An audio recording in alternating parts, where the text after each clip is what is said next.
Hello दोस्तों, मेरे channel पर आए होगे तो लाइक और सब्सक्राइब और कमेंट कर दीजिए क्योंकि सबसे आगे लाते हैं भोजपुरी गंज।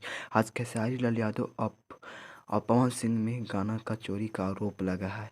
आप सब किसे आरोप करते हैं चोरी में? खेसारी लाल यादव गाना सबसे पहले रिलीज हुआ था।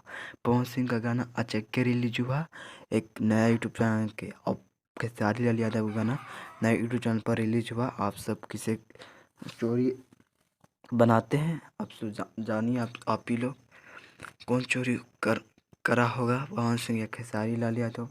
यह गाना तो लगता है पवन सिंह नहीं चुराया, लगा खेसारी लाल यादव चुराया है। आप लोग का ये चिरमुनिया गाना का रिलीज बदनामा एंटरटेनमेंट से। और पवन सिंह का गाना एक सिनेमा यूट्यूब आर्टर्स में लोड किया गया है। आप सब ऐसे ही आशीर्वाद देते रहें अपना भाई का प्रिया। Bye bye Tata. आते हैं फिर नए एक वीडियो में, फिर से मिलते हैं। Bye bye Tata.